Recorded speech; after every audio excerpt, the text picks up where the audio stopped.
Hello and welcome back, Barca fans. This is FC Barcelona Central, and I need to talk to you guys.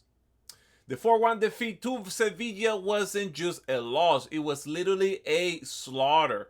It reveals the cracks in Hansi Flick's Barcelona project, handing the La Liga leadership back to Real Madrid and leaving us with the worst result to the Hansi Flick era.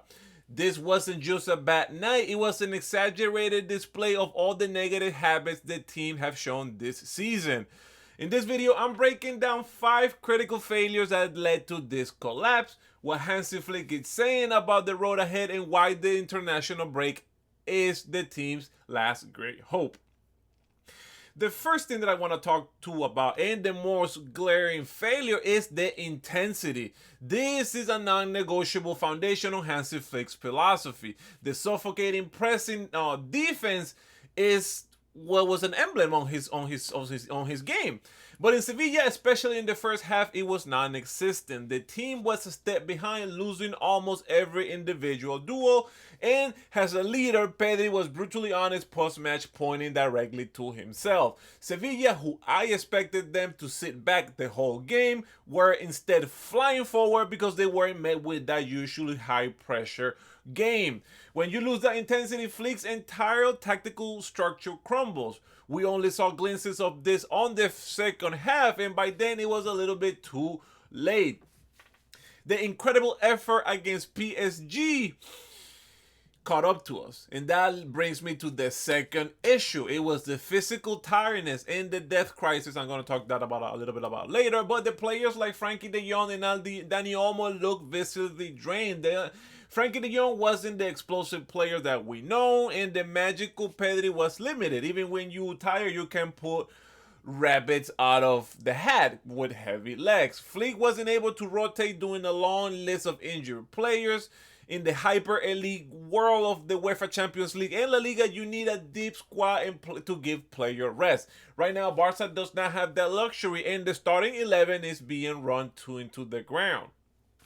Point number 3, zero cutting edge, and our number 9, Robert Lewandowski.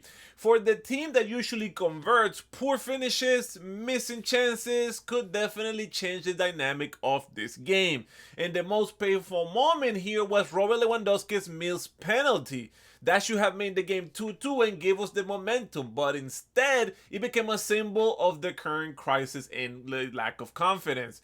Beyond Lewandowski, Rooney Bardghji missed 2 glaring opportunities, while Marcus Rashford scored 1 amazing goal. He timed it so well, that kick.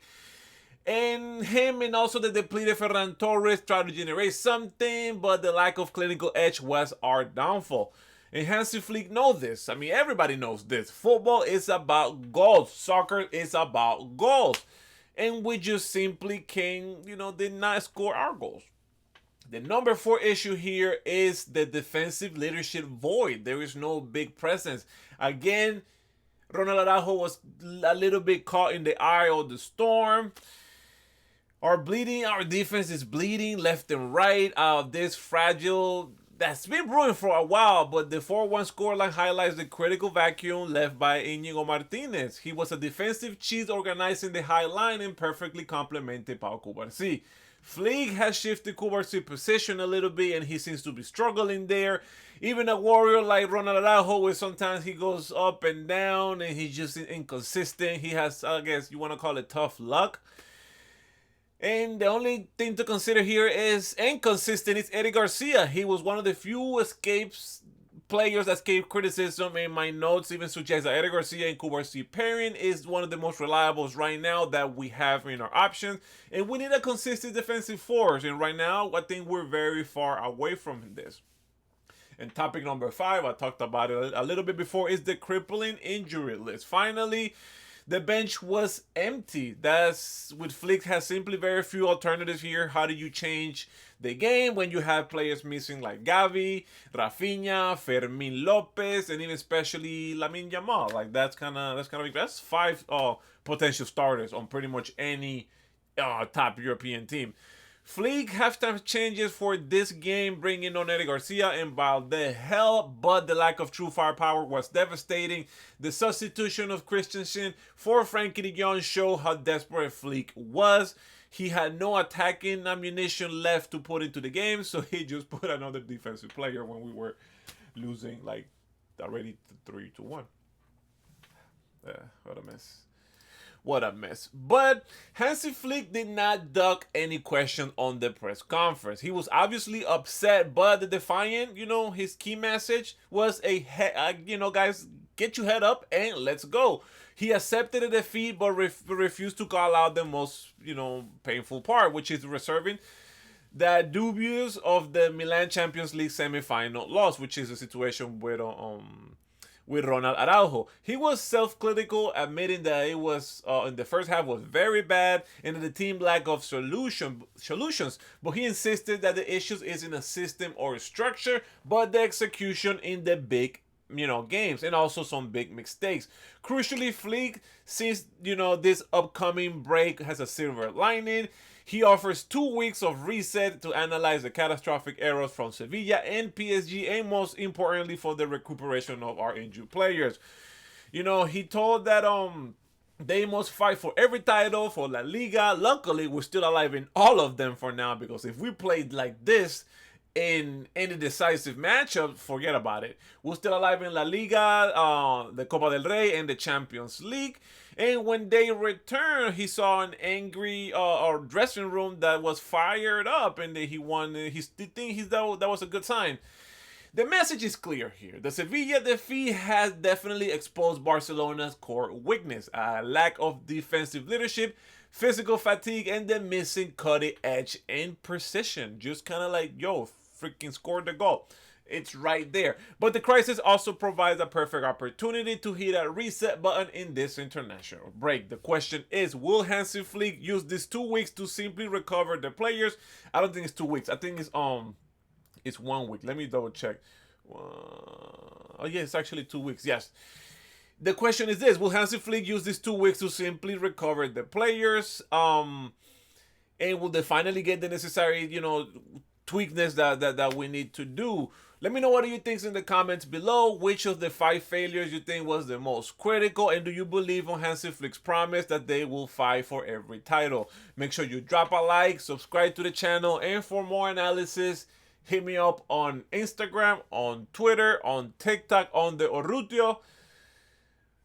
We're currently sitting number 2 in La Liga after a weird weekend in Spanish football.